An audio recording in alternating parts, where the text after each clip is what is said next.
সুপ্রিয় দর্শক মন্ডলী, সবাইকে আমন্ত্রণ জানাচ্ছি মোহনা টেলিভিশনের নিয়মিত অনুষ্ঠান মণিপুর উচ্চ বিদ্যালয় ও কলেজের সৌজন্যে দৃষ্টিকোণ দেখার জন্য। দর্শক মন্ডলী, এই অনুষ্ঠানে আমরা সমসাময়িক বিষয় নিয়ে আলোচনা করে থাকি। আজও আমরা আলোচনা করব সমসাময়িক বিষয় নিয়ে। আমরা আজ আলোচনা করব চলমান ঘটনা ও প্রবাহ নিয়ে। আর এই জন্য আমার স্টুডিওতে দুজন অতিথি আলোচক উপস্থিত রয়েছেন। আমার বাম দিকে রয়েছেন রহিম হোসেন প্রিন্স, কেন্দ্রীয় কমিটির সদস্য, বাংলাদেশ কমিউনিস্ট পার্টি। আপনাকে স্বাগতম। আমার ডান দিকে রয়েছেন মেজর জেনারেল অবসরপ্রাপ্ত মোহাম্মদ আলী শিকদার, নিরাপত্তা বিশ্লেষক ও কলামিস্ট। আপনাকেও স্বাগতম। আপনাদের দুজনকে স্বাগতম। দর্শক মন্ডলী, আমরা রাজনীতিতে নানান রকম ঘটনার প্রবাহ নিয়ে বাংলাদেশের রাজনীতি চলছে, বাংলাদেশ এবং আন্তর্জাতিক রাজনীতি নিয়ে আজ আলোচনা করব। আমি প্রথমে জনাব রহিম হোসেন প্রিন্স আপনার কাছে আসতে চাই।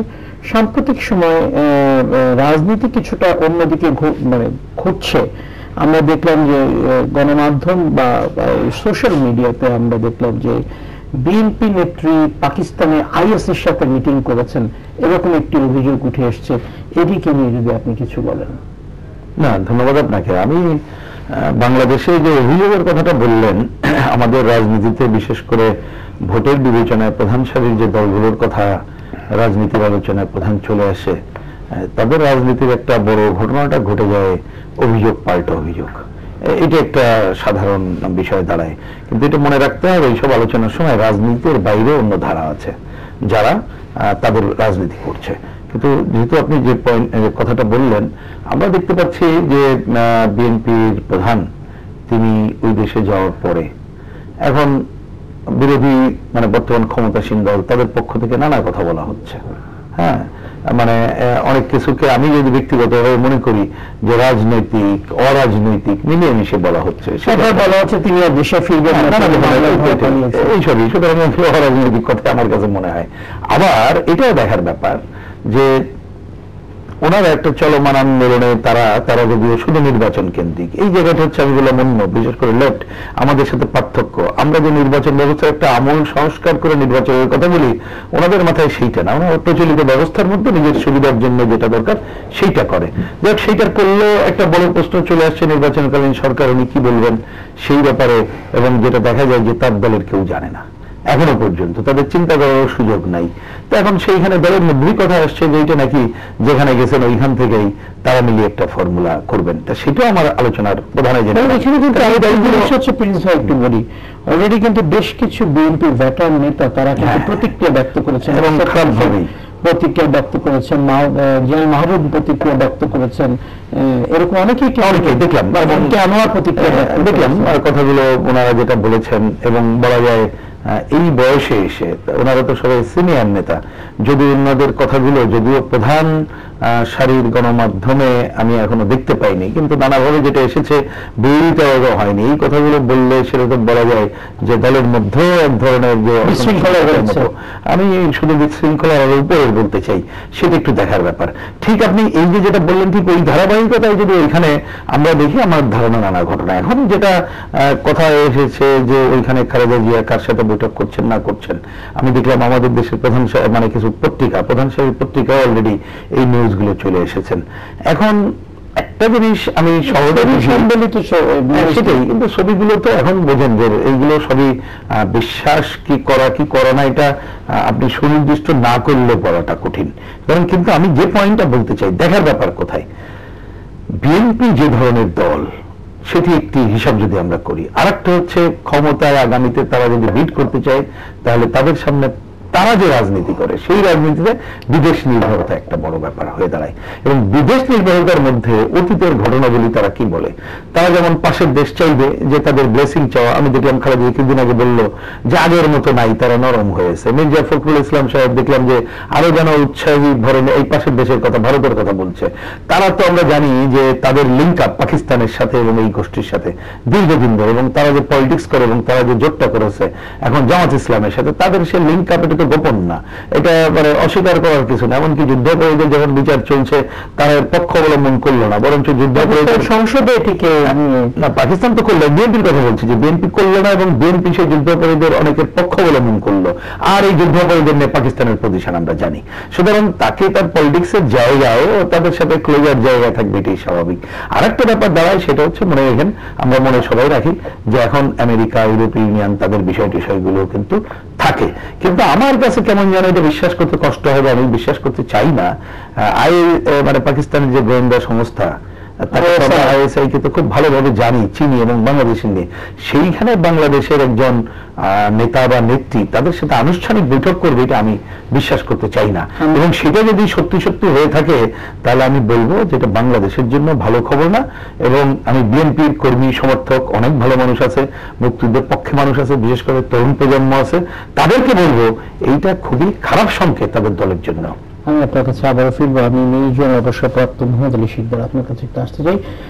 আপনি জানেন যে আপনি নিজে একজন নিরাপত্তা বিশ্লেষক, এরকম একটি ঘটনা যে তারা বহির্বিশ্বের একটা ইন্টেলিজেন্স উইংয়ের সাথে একটি দল তারা মানে বৈঠক করছে, এরকম খবর গণমাধ্যমে এসছে, এটি বাংলাদেশের নিরাপত্তাকে কতটুকু বিঘ্ন ঘটাতে পারে বলে আপনি মনে করেন? এটা একেবারে ভয়ানক উদ্বেগ, উৎকণ্ঠার বিষয় এবং বাংলাদেশ এবং আমাদের জাতীয় নিরাপত্তার জন্য বড় ধরনের হুমকির একটি পূর্বাভাস। তার কারণটা আমি একটু বলার আগে একটু আপনি যে সূত্রটা ধরে কথা বলছেন ওখানে একটু টাচ করে যাই। সেটি হলো যে খবরটা গতকাল একটা অনলাইন নিউজ পোর্টালে ব্যাপকভাবে এসেছে, সামাজিক মাধ্যমে ব্যাপকভাবে এসেছে এবং আজকে বড় বড় পত্রিকায় প্রথম পৃষ্ঠার খবরগুলো এসেছে। এখন এটি খবরটি সঠিক এদিকে শতভাগ নিশ্চিত করা কঠিনও যেমন, তবে একেবারে যে কঠিন তাও নয়, হয়তো সময়ের এটা বলে দেবে যে কতটুকু সঠিক। কিন্তু আপনি যে প্রশ্নটি উঠেছেন এটি গুরুত্বপূর্ণ প্রশ্ন। এখন বিষয়টা দেওয়া হলো কি, দেখেন বিএনপি বাংলাদেশে যে রাজনীতি করেন, এখন আইএসের সাথে তাদের কি সম্পর্ক মানুষ বিশ্বাস করবে কি করবে না, কিভাবে করবে, এখন এটি কতটুকু সত্য সেটা আমরা বললাম যে নিশ্চিত হতে হয়তো সময় লাগতে পারে। বিশ্বাস করবে যে দৃষ্টান্ত কি, আপনি যদি অতীতের দিকে তাকান তাহলে আমরা কি দেখি? দেখেন অতীত দিকে তাকালে আমরা দেখি যে আমরা যদি বেশি অতীতে না যাই, নিকট অতীতে 2001 থেকে 2006 সালে যখন জামাত বিএনপি ক্ষমতায় ছিল। তাহলে আমি মহর্ষিদের আপনার কাছে আমার একটি প্রশ্ন রইল, মানে এটি সাপ্লিমেন্ট কোশ্চেন আপনার কাছে।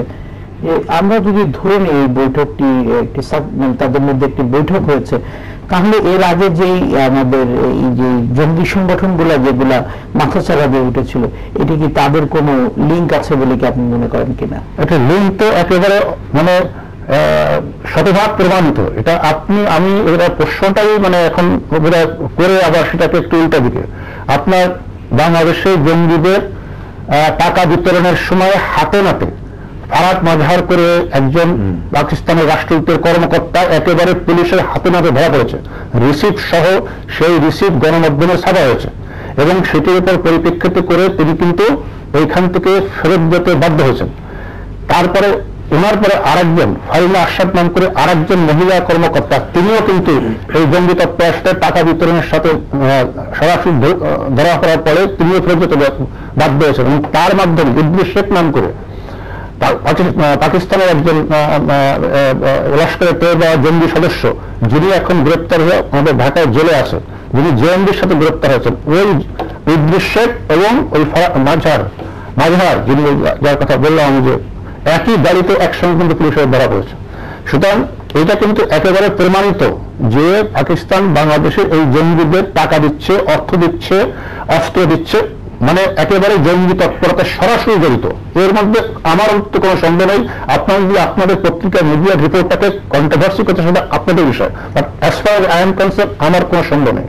সুতরাং এই কাজটি করছেন এবং যদি এরকম মানে ওই যে আজকে যে সংবাদটা এটা যদি সত্য হয় তাহলে কিন্তু তারা আরো সুযোগ পেয়ে যাবে। কারণ বিএনপি যতই হোক না কেন তারা একটা বড় রাজনৈতিক দল, তাদের কিন্তু সারা দেশের বিস্তৃত নেটওয়ার্ক রয়েছে, সংগঠন রয়েছে, নেতা কর্মী রয়েছে। প্রধান নেত্রী যদি সেই আইএসআই, আর এই আইএসআই কিন্তু এই জঙ্গিদের পিছনে টাকা দিচ্ছে, এরাও কিন্তু ধরা পড়ছে। এবং আপনার নিশ্চয়ই মনে আছে ওই ফরাদ মাঝহার যখন ধরা পড়ে তখন তার কাছে একটা সেট পাওয়া গেছিল, একটা হাই পাওয়ার সেট। ওই সেটে অনলি সরাসরি এখান থেকে পাকিস্তানের আইএসএর এবং ক্যাপ্টেনের সাথে সাথে যোগাযোগ করতো, এটাই পাওয়া গেছিল সেই সেটের সাথে। সুতরাং এখানে কিন্তু সন্দেহের কিছু নেই। তো এখন যদি এই ঘটনা ঘটে থাকে বা এটি হয়ে থাকে সেটা অবশ্যই আমাদের জন্য একটা অশনি সংকেত এই দেশের নিরাপত্তা এবং জননিরাপত্তার জন্য। কিন্তু বিষয়টা হলো যে আপনি যেটা বলছেন সত্য কি সত্য নয়, সেই কথাটা আমি যে কথা বলতে চাইছিলাম যে পিছনের দিকে তাকালে কিন্তু দৃষ্টান্তগুলো কি দেখি, সেটি আমি বলতে চাচ্ছিলাম 2001 থেকে 2006 সালে এই বাংলাদেশে পাকিস্তান এই ভারতের উত্তর পূর্বাঞ্চল রাষ্ট্রগুলোকে যে সশস্ত্র বিচ্ছিন্নবাদী গোষ্ঠী রয়েছে ISI তাদেরকে পার্বত্য চট্টগ্রামে ক্যাম্প করে টাকা দিয়ে প্রশিক্ষণ দিয়ে অস্ত্র দিয়ে তাদেরকে প্রস্তুত করে তাদেরকে ওখানে পাঠিয়েছে এবং এই বিএনপির যারা রাষ্ট্রীয়ভাবে তাদেরকে কিন্তু সেই সুযোগ করে দিয়েছে, পৃষ্ঠপোষকতা করেছে। তাই যদি না করতো তাহলে কিন্তু সেটা পারতো না, এখন তারা পারছে না।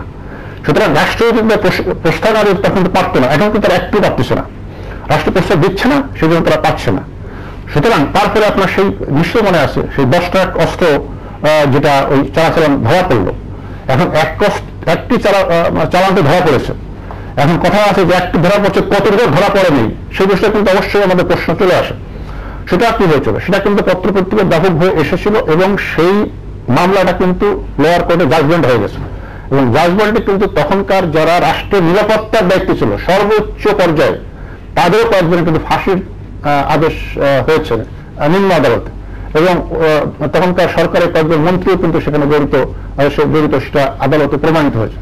সুতরাং এই যে ঘটনাটি, সুতরাং এই ঘটনাটি সত্য হয়। এখন তো বিএনপি বড় দল তারা আবারও ক্ষমতায় যাওয়ার প্রত্যাশা করছেন, ক্ষমতায় যেতেও পারে, এটা আমরা একেবারে আপনার কাছে একটি প্রশ্ন রইল, আমি আপনার কাছে আবারও ফিরবো। আমি একটি প্রশ্ন রেখে গেলাম আপনার কাছে যে এই যে বহিঃশক্তি প্রয়োগ করে কি বাংলাদেশের ক্ষমতায় আসা যায় কিনা। আমি একটি বিরতিতে যাচ্ছি, বিরতি থেকে ফিরে আবারও আপনাদের কাছে ফিরবো। দর্শক, একটি বিরতিতে যাচ্ছি, বিরতি থেকে ফিরে আবারও আলোচনায় ফিরবো, ততক্ষণ আমাদের সাথে থাকবেন। দর্শক মন্ডলী, ফিরে এলাম বিরতির পরে। জনাব মাহবুব শিকদার, আমি আপনার কাছে ছিলাম, আপনার কাছে একটি প্রশ্ন রেখে গিয়েছিলাম বিরতির আগে যে এই বহির্বিশ্বকে কাজে লাগিয়ে বাংলাদেশে ক্ষমতা দখল, এটি কোন ধরনের রাজনীতি? এটা একেবারে অপ্রত্যাশিত অনাকাঙ্ক্ষিত রাজনীতি। এই রাজনীতি থেকে বাংলাদেশ যদি বেরোতে পারে তাহলে বাংলাদেশ কিন্তু বাংলাদেশে পরিণত হবে। আমরা যে বাংলাদেশের জন্য যুদ্ধ করে 71 সালে যে বাংলাদেশ প্রতিষ্ঠিত করেছে, সেটি দুঃখজনকভাবে হলো আমাদের যারা রাজনীতি করেন তারা সেখান থেকে বেরোতে পারছে না, বোধহয় তাদের কোনো রাজনৈতিক সংকীর্ণ কোনো স্বার্থ অথবা অন্য কোনো কারণে। তো যে কথাটি নিয়ে আমাদের আলোচনা শুরু হয়েছিল যে পাকিস্তানের সাথে যে বিষয়টি, এটি কিন্তু আপনার ক্ষমতায় এনে দেওয়া না দেওয়ার বিষয় নয়, এর থেকে কিন্তু আরো ভয়ঙ্কর বিষয়। সেটি হলো পাকিস্তান কিন্তু একেবারে তাদের রাষ্ট্রীয় ঘোষিত পলিসি, এখনো বৈদেশিক পলিসি, যে 71-এর যুদ্ধের পরাজয়ের প্রতিশোধ নিতে হবে, সেই প্রতিশোধটা তারা ভারতের বিরুদ্ধে নেবে, আবার বাংলাদেশের বিরুদ্ধে নেবে। বাংলাদেশের বিরুদ্ধে তাহলে কিভাবে নেবে, ভারতের বিরুদ্ধে কিভাবে নেবে আমরা এটা বুঝি কিছুটা। তো বাংলাদেশের বিরুদ্ধে কিভাবে নেবে, তারা কি আবার পাকিস্তান বানিয়ে ফেলবে? না, সেটা বাংলাদেশের মানুষ করে দেবে না, কোনদিন হবে না। এই স্বপ্ন তাদের কোনদিন বাস্তবায়িত হবে না। কিন্তু যেটা হবে, যেটা আমরা দেখেছি 2001 থেকে 2006 সালে, তাই হবে। কি হবে? এই দেশে জঙ্গিবাদের উত্থান হবে, উগ্র ধর্মীয় সাম্প্রদায়িকভাবে উত্থান হবে, এই দেশে সংখ্যালঘুরা বাস করতে পারবে না, নৃতাত্ত্বিক কিছু বাস করতে পারবে না, তাদের নিরাপত্তা থাকবে না, যেটা আমরা দেখেছি। এবং উদার গণতান্ত্রিক রাজনীতি যারা করেন তাদেরকে শেষ করে দেওয়ার পরিকল্পনা হবে, যেটি আমরা দেখেছি 21শে আগস্টের গ্রেনেড হামলার মধ্য দিয়ে শাহ এহসান কিবরিয়ার মতো একজন বিশ্বখ্যাত একজন মেধাবী মানুষকে গ্রেনেড মেরে হত্যা করা হয়, সেই কিন্তু আরো আমরা দেখেছি। সুতরাং আমি আপনার কাছে একটু ফিরি, আমি একটু প্রিন্স ভাইয়ের কাছ থেকে বক্তব্য নিয়ে। প্রিন্স ভাই, যেমনটি বলছেন মাহবুব শিকদার, আপনার কি এই ব্যাপারে কোনো সংযোজন বা বিয়োজন আছে কিনা? না, আপনি পরে যেটা এই পয়েন্টে কথা তুললেন এবং ভাই যেটা বললেন যে বিদেশ নির্ভর রাজনীতি, এই যে কথা বলছেন, এবং তার থেকে যদি বেরিয়ে আসতে পারি তাহলে উনি বললেন যে দেশের জন্য অনেক ভালো হবে, সেইটা না হলে এটা একটা খারাপ জায়গায় থাকবে। কথাটা শতভাগ ঠিক, এটা নিয়ে তো নতুন কথা নেই। কিন্তু দেখেন, এইটা একটু হিসাবে রাখতে হবে আমাদের রাজনীতিতে। যদি এটা হিসাবে না রাখি তাহলে একটা প্রবলেম। আজকে আরো এই কথাটা আসছে যে আমরা গ্লোবাল ভিলেজে বাস করি, শব্দটা এখন বলে, কিন্তু আগে থেকেও আমরা জানি যখন এই যে বিশ্বায়নের শব্দগুলো আসে নাই, তখন কতগুলো দেশ, যেটাকে আমরা আমাদের পলিটিক্যাল ভাষায় বলি যে সাম্রাজ্যবাদী বা আধিপত্যবাদী শক্তি, তারা কি চায়, আমাদের দেশের উপরে তাদের কর্তৃত্ব করতে চায়। একটা সহজে সাধারণভাবে বুঝলে এটা দেখবেন একসময় তারা রাষ্ট্র দখল করতো, আমরা উপনিবেশ ছিলাম, পরবর্তীতে এটা বাদ দিয়ে তারা যে পুঁজি, সেই পুঁজি পাচার করে ব্যবসা বাণিজ্য করেই তার আধিপত্যের জায়গাটা চাইলো। এই জন্যই সাধারণভাবে একটা চাইতে চায়, এবং সেটা বাংলাদেশ একসময় উন্নয়নশীল দেশ, আরো গরিব জায়গায় ছিলাম, এখন নিম্ন ধরনের দেশ কথা বলছি, সেটা অন্য আলোচনা। তো এই জায়গায় যখন ছিলাম আমাদের দেশের উপরে তাদের নজরটা কিন্তু নানা কারণেই ছিল, এবং নানা কারণের মধ্যে অন্যতম কারণ দেখুন যে এই বাংলাদেশের অজস্র সম্পদ আছে, বাংলাদেশের কিন্তু এখন গরিবী অবস্থা নেই, এটা অনেক বড় জায়গায় চলে যাচ্ছে। আরেকটা বড় ব্যাপার প্রাকৃতিক সম্পদ অনেক বেশি, যেটা বললাম যে নিজস্ব সম্পদের জায়গা। এবার একটা হিসাব করেন আমাদের এই 16 কোটি মানুষটার মার্কেট একটা বড় ব্যাপার, এগুলো আছে। আর সবচেয়ে এখন দাঁড়িয়েছে কি জানেন, এটা সবাই জানার জিনিস, সেটা যে আজকের আগামী বলে যে আগামী শতকে আগামী সময়ের এই দক্ষিণ এশিয়ার অর্থনীতিটাই হবে বিশ্ব অর্থনীতির একটা অন্যতম নিয়ন্ত্রক জায়গা। সুতরাং এইখানে চীনকে যদি বিট করতে হয়, তাহলে এইখানে অন্যান্য শক্তি আমেরিকার সাথে মিলে মিশিয়ে অন্যভাবে কিভাবে করবে না করবে তার একটা জায়গা রয়ে গেছে। এটা হচ্ছে তার অর্থনৈতিক দিক। আর একটা রাজনৈতিক সমীকরণে শিকদার ভাই যেটা বললেন খুবই কারেক্টলি, এবং এটা তো মানে নতুন করে বলার কিছু নাই, যখন তারা এই দেশ থেকে চলে যায় মুক্তিযুদ্ধের সময় তখনই বলে গেছে যে এই যুদ্ধ জারি থাকবে, এবং তারপরে এখন তারা পার্লামেন্ট সহ সব জায়গায় মানে ন্যাক্কারজনক ভাবে যুদ্ধ অপরাধীদের বিচারের পরে যে ঘটনা ঘটাচ্ছে এটা আমরা দেখি, এটা কোনো গোপন জিনিস না, ওপেন ব্যাপার আর কি। সুতরাং তারা সেটা চাইবেই। পাকিস্তান নিজেই একটা বর্বর দেশ থেকে উঠে আসতে পারে নাই, নিজেই একটা ফেল স্টেটের জায়গায় সে রয়ে গেছে। দেখেন তথাকথিত আয়ের দিক থেকে কিন্তু উচ্চ, কিন্তু সে তার এই জায়গাটা কিন্তু সে উদ্ধার করতে পারেনি তার বাস্তব কারণের। এখন আমি একটু কথা বলি, পাকিস্তানের কিন্তু আমরা হরমেশার জঙ্গি হামলা দেখি। হ্যাঁ, জঙ্গি হামলাটার হিসাবটা একটু অন্যভাবে করেন। আমি যেটা আগে বলছিলাম যে তাহলে এই জায়গায় সে যেহেতু বেড়ে আসতে পারে নাই, সে কিন্তু তার ভূমিকা রাখতে চাইবেই, এবং তাহলে তার ভূমিকাকে আপনি অন্যভাবে আরেকটু যদি দেখেন, যেভাবে দেখেন। দর্শকের প্রশ্ন। দর্শক সালামালাইকুম। জি সালামালাইকুম। জি দর্শক, আমি লুৎফর রহমান বলছি ব্রাহ্মণবাড়িয়া থেকে। জি, আমার প্রশ্নটা হলো মেজর মোহাম্মদ আলী শিকদার স্যারের কাছে, জি, যে গুলশান হামলার হোলি আর্টিজান হামলার মতো পরিকল্পনা করে রাশিদ আজকে গ্রেপ্তার হয়েছে।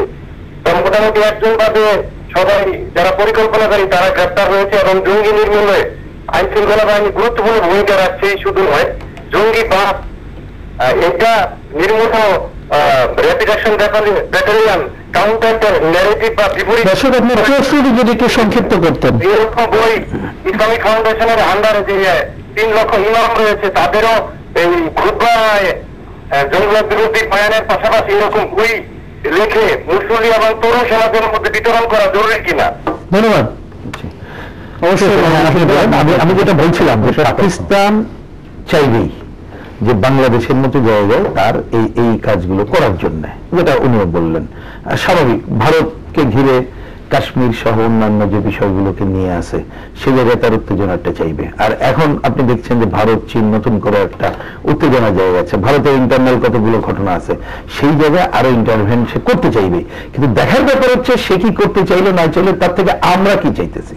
হ্যাঁ, আমরা তো দেখি যে ওই যে বললাম যে রাজনীতির কারণে যে তারা আধিপত্য বিস্তার করতে চায়, আমাদের দেশের রাজনৈতিক অঙ্গনের প্রধান সারির দল এবং তার মধ্যে এখানে যে বিএনপি নিয়ে আজকে আলোচনা আসছে তাদের পজিশনটা কি আমরা জানি।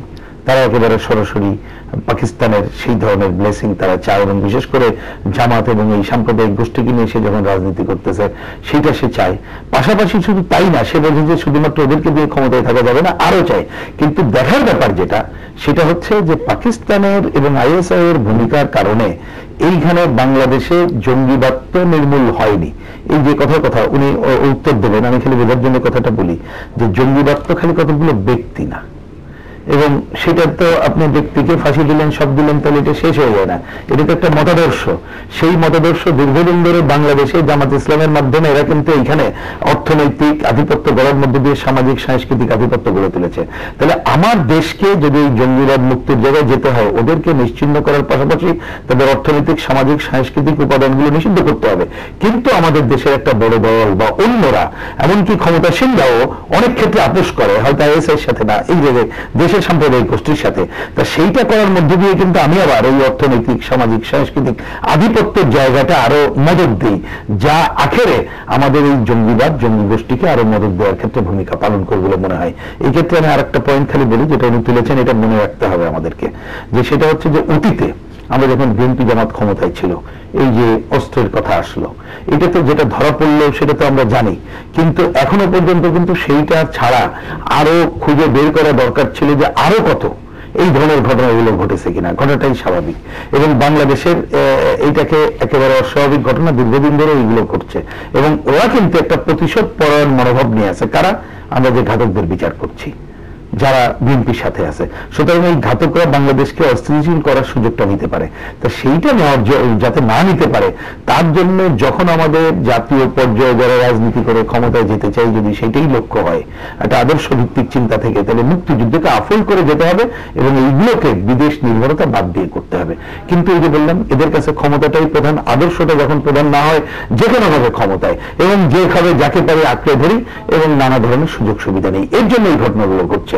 এবং এই জায়গাতে যদি আমি মনে করি যে বাংলাদেশের মানুষকে একটা সচেতনতার জায়গায় আসা দরকার, মানুষ যদি সচেতনতার জায়গায় না আসে এবং এই জায়গায় যদি আমরা একটা প্রতিরোধের জায়গাটা না নিয়ে আসতে পারি, তাহলে কিন্তু আমাদের জন্য ভবিষ্যতে খুব একটা ভালো খবর এটা মনে করার কারণ নেই।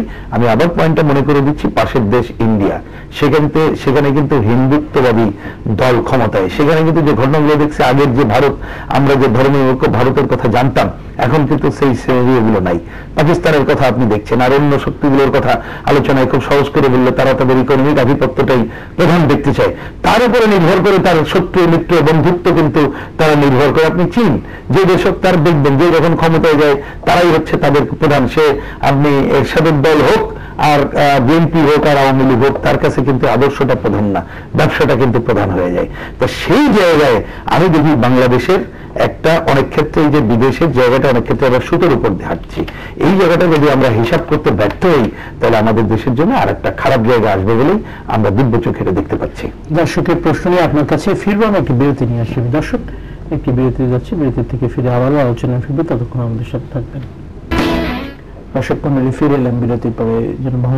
দর্শকের একটি প্রশ্ন ছিল, দর্শক যে প্রশ্নটি করেছেন আমি ওনার সাথে একমত যে জঙ্গিবাদ এবং জঙ্গি আইন, যেটাকে আমরা ইংরেজিতে বলি রেডিকালাইজেশন, এটি প্রতিরোধ করবার জন্য আমাদের দর্শক যে মতামতটি দিয়েছেন যে আমাদের যে ধর্মের অপব্যাখ্যা হচ্ছে তার কাউন্টার ন্যারেটিভ, ধর্মের প্রকৃত যে ব্যাখ্যা, সেটি ইসলামিক ফাউন্ডেশন আছে, আমাদের মসজিদ আছে, আমাদের মাদ্রাসা আছে, সেখানে প্রকৃত যে ব্যাখ্যা সেটি দেওয়া হলে তাহলে এই যে ভুল পথে যে আমাদের তরুণরা যাচ্ছে, হয়তো খ্রিস্টান বিরত তাদেরকে রাখা যেতে পারে।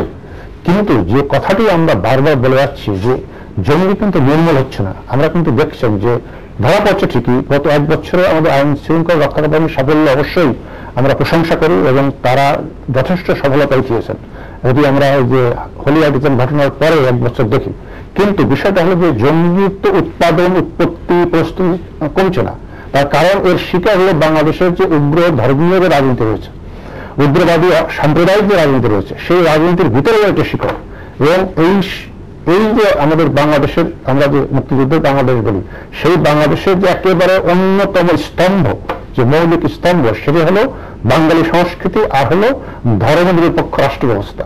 সেই জায়গাকে আমরা আসি, এখনো তো আমরা সেগুলো আসতে পারিনি। এখনো তো ধর্ম নিয়ে রাজনীতি, এই ধর্ম নিয়ে রাজনীতির কারণে কিন্তু জঙ্গিবাদের উত্থান হয়েছে বাংলাদেশে, এবং সারা বিশ্ব কিন্তু এই জঙ্গিবাদের উত্থান হয়েছে পাকিস্তান থেকে। এই পাকিস্তান এই ধর্মীয় উগ্রবাদী রাজনীতির কারণে কিন্তু পাকিস্তান থেকে জঙ্গিবাদের উত্থান, এবং সারা বিশ্বে সেই জঙ্গিবাদটা ছড়িয়ে পড়ছে। যে জঙ্গিবাদ আমরা এখন দেখছি, যদিও এর গোড়া অনেক পিছনে যাবে, আদর্শগত বিবাদ আপনি দেখতে যান। সুতরাং এই যে ধর্মীয় উগ্রবাদী সাম্প্রদায়িক রাজনীতি বজায় রেখে জঙ্গিবাদের মূল উৎপাদন কখনো বাংলাদেশ থেকে করা যাবে না। আমরা হয়তো পুলিশ বাহিনী, আমাদের র্যাব বাহিনী, আমাদের অন্যান্য নিরাপত্তা বাহিনী যারা আছে, তাদেরকে দিয়ে হয়তো দমিয়ে রাখতে পারবো, নিয়ন্ত্রণে রাখতে পারবো, যেটি এখন আমরা গত 1 বছরে দেখেছি। কিন্তু আমরা সম্পূর্ণ নিরাপদ এবং আমরা একেবারে নিরাপত্তা, আমাদের আর কোনো শঙ্কা নেই, এই জায়গায় কিন্তু আমরা আসতে পারছি না। প্রতিকার কি? প্রতিকার হলো যে যদি আপনি মূল গঠন করতে চান, তাহলে আপনার আমাদের মুক্তিযুদ্ধের বাংলাদেশের যে মূল যে মৌলিক দর্শন আদর্শ, অসাম্প্রদায়িক বাংলাদেশ, এবং সেই অসাম্প্রদায়িক বাংলাদেশের জন্য ধর্ম নিরপেক্ষতাকে রাষ্ট্রীয়ভাবে সংবিধানে আমাদের ফিরে আসছে। কিন্তু সংবিধানে ফিরে আসলেও ওই 72-এর মধ্যে কিন্তু আসেনি। 72 যে রক্ষা কবচ ছিল সংবিধানের অনুচ্ছেদ 12 এবং অনুচ্ছেদ 38 মাধ্যমে, যে ধর্মীয় রাজনীতি বাংলাদেশে চলবে না, সেটা কিন্তু নেই। সুতরাং ধর্মীয় রাজনীতি কিন্তু জারি আছে। এদেশে যারা স্লোগান দিয়েছিল যে আমরা সবাই তালেবান, বাংলা হবে আফগান, তারা তো এখন বহাল তবিতে রাজনীতি করছে। সুতরাং আপনি মূল উৎপাদন কিভাবে করবেন? সুতরাং ওই জায়গাতে এখন বিরাট একটা মানে জঞ্জাল সৃষ্টি হয়ে গেছে। বাংলাদেশের বড় একটা রাজনৈতিক পক্ষ তো এই রাষ্ট্রের ধর্মনিরপেক্ষ তো যে আমাদের রাষ্ট্রের অন্যতম মৌলিক আদর্শ, এটা একটা মানতেই চায় না, তারা মানেও না। আপনার সংবিধানে আছে, তারপরেও তারা মানে না, তারা কোথায় চলে গেছে দেখেন। সুতরাং এই জায়গা থেকে যদি আমরা রাজনীতিকে বের করে না আনতে পারি, এবং তাহলে কিন্তু এই জঙ্গিবাদ থেকে আমরা মুক্ত হব না।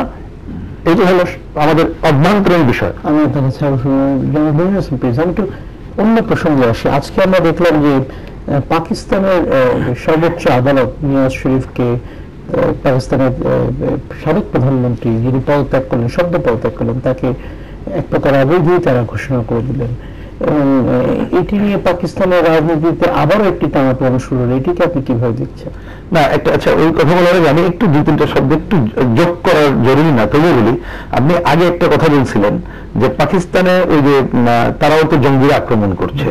এখন আপনি যদি সাপ পোষেন দুধ করা দিয়ে, সাপ তো আপনাকে সবলে দেবে, কারণ সাপ তো এটা চেনে না। এইটুকু খালি মনে রাখলে হবে, একটা দিক। আরেকটা আমি ওনার সাথে শতভাগ একমত হয়ে বলতে চাই, দেখুন আমরা যদি জঙ্গিবাদের বিরুদ্ধে অবস্থান, আমি আগেও কতগুলো কথা বললাম যে অর্থনৈতিক সামাজিক সাংস্কৃতিক ভিত্তিটা ধ্বংসের জায়গাটা যেতে হবে আমাদের। দেখেন এখন তাদেরকে আমরা ৭১ ঘাতকদের বিচার করছি, কিন্তু তাদের রাজনীতি নিষিদ্ধ না করে তাদের উপরই কাজ করার সুযোগ দিচ্ছি, তলার কাজ করার সুযোগ দিচ্ছি, এই জায়গার ব্যাপার। আরেকটা ব্যাপার দেখেন জঙ্গিবাদের ব্যাপারে আমি দেখলাম সম্প্রতিকালে, আমাদের কথা বাদ দেন, যেটা কিছু জরিপে যেটা আসছে, কি বলতেছে, ধর্মের অপব্যাখ্যা থেকে, হতাশা থেকে এবং কর্মহীনতা, এইসব জায়গা থেকে কিন্তু তরুণরা উদ্বুদ্ধ হচ্ছে। তাহলে আপনাকে তো একটা স্বপ্ন দেখাতে হবে। মুক্তিযুদ্ধের বাংলাদেশে যে স্বপ্ন আমরা দেখছিলাম যে একটা ধর্মনিরপেক্ষ আমাদের যে সংস্কৃতি ব্যবহার, সেটা শেষে শোষণ মুক্ত, অন্যায় অবিচার মুক্ত ভাবে, যে এইটাও এই সোসাইটি একটা অন্যায় অবিচার ভাবে একটা সাম্যের সোসাইটি করতে পারে। তাহলে সেই ধারাটা যদি আপনি না দেখেন তাহলে করা যাবে না। আর একটা হচ্ছে শিক্ষার জায়গাটায় আপনি অবশ্যই একমুখী শিক্ষার দ্বারা এবং কর্মমুখী শিক্ষা, এইটা না করার মধ্যে দিয়ে এটা যেতে পারবেন না। এই জন্য আমি এই কথাগুলো বললাম। আমি ওটার খুব বেশি সময় নেওয়ার আমার মনে হয় দরকার নেই, কারণ পাকিস্তানকে অনেকদিন ধরে আমরা এভাবে ঘটনা দেখছি। এবং পাকিস্তানে এই যে বলে যে লাটাইটা থাকে কোথায় আমরা সব জানি, সেটা কিন্তু তাদের পাকিস্তানের ক্যান্টনমেন্ট ছাড়া তো ওই লাটাইয়ের জায়গা অন্য জায়গাতে নেই। ওই লাটাই যেভাবে তার মানে যতটুকু ছাড়ে ঘুড়ি ততটুকু ওড়ে, এবং যখন তার মতো না হয় নানাভাবে টেনে ধরে। এই জায়গাটা আমরা অনেক সময় আমরা দেখি, কারণ ওইটাই সূক্ষ্ম বিচার, আমার কাছে পর্যাপ্ত তথ্য নেই, করা ঠিক নেই, জন্য যেতে চাই না। অনেক সময় আমরা দেখেছি দু একটা ঘটনা হয়তো তাদের বিচার বিভাগ তার একটা ভূমিকা রেখে চলেছে, কিন্তু সাধারণভাবে যে হিসাবটা দেখা যায় এর বাইরে কিন্তু তাদের যাওয়ার জায়গায় যায় না। কারণ আমাদেরকে অপেক্ষা করতে হবে কোথায় যায়। কিন্তু আমরা দেখছি নওয়াজ শরীফ না থাকলেও তো তারাই আছে ক্ষমতায়। সোশ্যাল মিডিয়ায় যেটি উঠে এসছে যে তার ভাই যিনি পাঞ্জাবের মুখ্যমন্ত্রী, তিনি পরবর্তী প্রধানমন্ত্রী সেটা পাবেন। এবং আমি অত ফলো করতে পারিনি, নিশ্চয়ই এমনও হইতে পারে দেখা গেল আরো তো অ্যাপিলের সুযোগ আছে নাকি, এটা চূড়ান্ত। আচ্ছা তাহলে আমি এটা জানি না বলেই বললাম আর কি, আমি ভালো জানি না বলে। কিন্তু এই সুযোগ দেখা যায় কোনো ফাঁক ফোকর দিয়ে আপনি দেখবেন, যদি ওই যে বললাম লাটাই যাদের হাতে, তারা যদি মনে করে যে আবার ফিরিয়ে আনবে, তাহলে পত্রটি রাষ্ট্রপতি দ্বারা গৃহীত হয়েছে। না ওই ঘোষণা দিয়েছেন,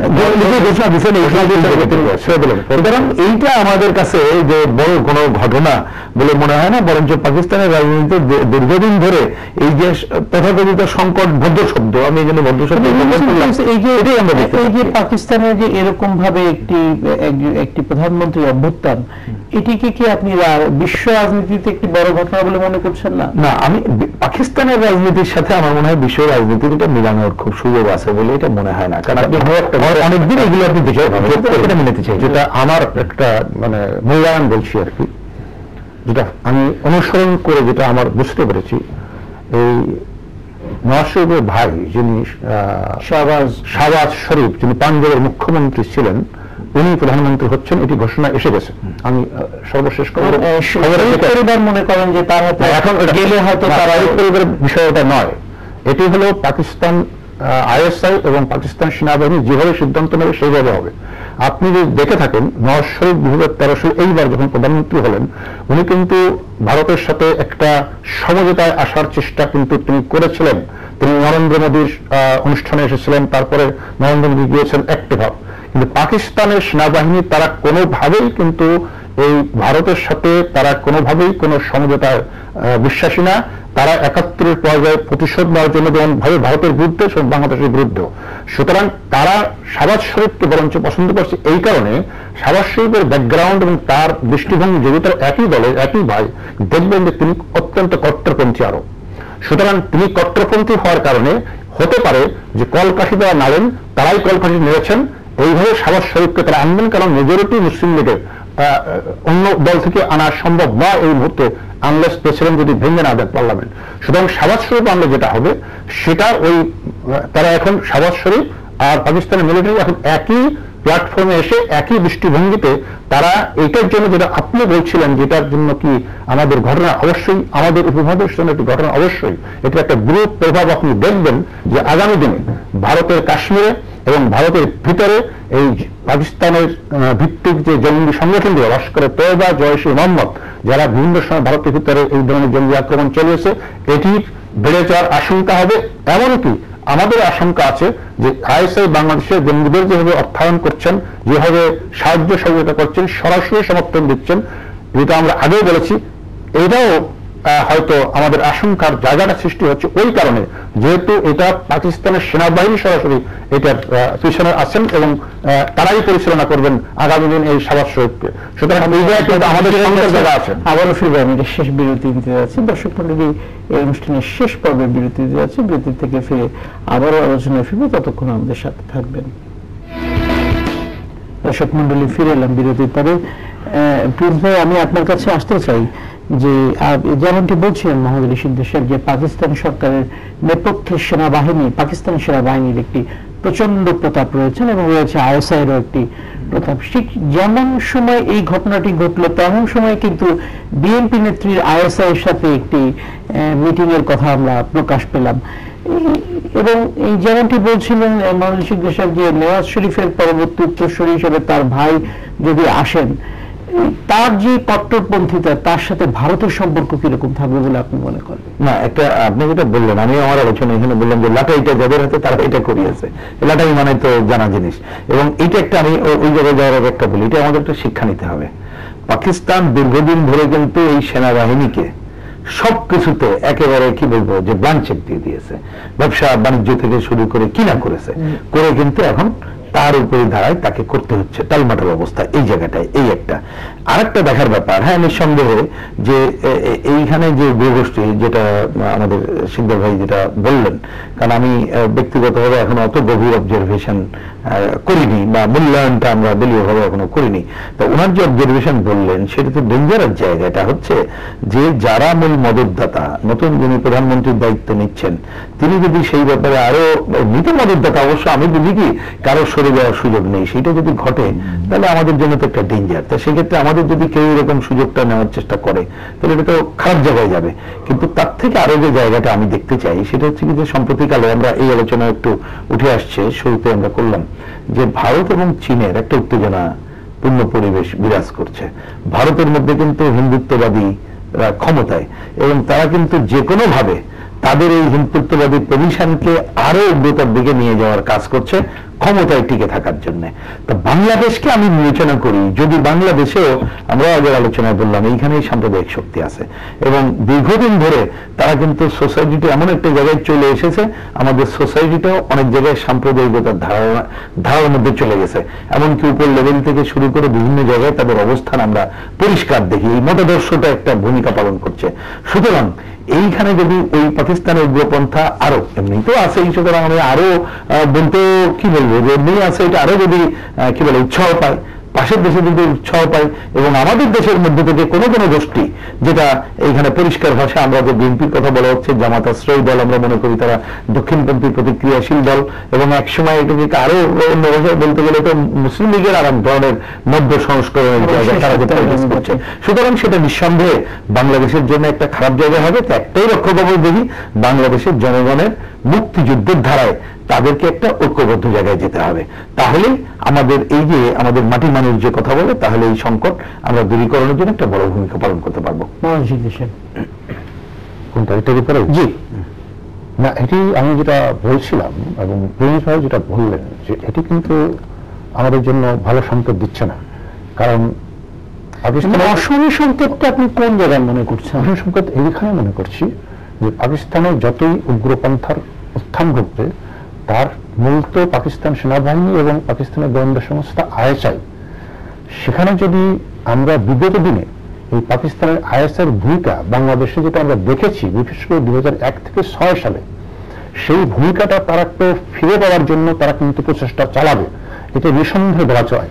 এবং কাদের উপর ভর করে বাংলাদেশে কোন শক্তির উপর, কোন রাজনৈতিক শক্তির উপর, পক্ষের উপর ভর করে তারা এই প্রচেষ্টাটা চালাবে সেটা চোখে আমরা মনে 2001 থেকে 2006 সালে আমরা দেখেছি তারা জামাত বিএনপির উপর ভর করে তাদের যে তাদের যে কৌশল, তাদের যে কৌশল, সেই রাজনৈতিক কৌশল, সামরিক কৌশল দুটোই তারা পাকিস্তান চায় যে বাংলাদেশের এই যে তাদের যে জামাতপন্থী, জামাতের নির্ভরশীল রাজনীতি, বিএনপি জামাত গোষ্ঠী, তাদের উপর ভর করে তারা তাদের এই কৌশলটাকে বাস্তবায়ন করতে চায়। সেই কৌশলটা ওই একটাই যে ভারতের সাথে উচিত শিক্ষা দেওয়া আর বাংলাদেশের মুক্তিযুদ্ধের চেতনা, আদর্শ, দর্শন, অসাম্প্রদায়িকতা, ধর্মনিরপেক্ষ রাষ্ট্র ব্যবস্থা এটাকে সমূলে বিনাশ করে দিয়ে বিদায় করে দেওয়া। সেটা যদি তারা পারে তাহলে তারা মনে করবে যে 71 সালে যা ঘটেছে তার প্রতিশোধ বাংলাদেশের বিরুদ্ধে আমরা নিতে পারলাম, এটাই তাদের মূল উদ্দেশ্য। সেই কারণে আমি বলছি এটা অশনি সংকেত যে পাকিস্তানের একদিকে উগ্রবাদী শক্তির আরো উত্থান ঘটছে, আবার ওই খবরটি আসছে, যদিও আমরা এখনো সেই খবরটি শতভাগ নিশ্চিত নই যে বিএনপি চেয়ারপারসন এবং খালেদা জিয়া সত্যিকারের মিছিলটি করছেন কি করছেন না, কিন্তু পত্রপত্রিকা এসেছে, প্রধান পত্রিকা এসেছে। আর বিগত দিনে যে রেকর্ড আমাদের রয়েছে যে বিএনপির সাথে পাকিস্তানের ISIর যে সম্পর্ক আমরা বিগত দিনে দেখেছি, সেই সব কিছু মিলেই কিন্তু ওই আপনি যে কথাটি বললেন এটা অশনি সংকেতের মতো আমাদের মনে হয়। সেই জায়গায় আমাদের যে শক্তি, সেই শক্তির যে উত্থান ঘটে, যেটি পেজনা বললেন আসলে একমত যে মুক্তিযুদ্ধের চেতনা আদর্শের মানুষ এবং তরুণ প্রজন্ম তারা কিন্তু এখানে কম্প্রোমাইজ করবে না।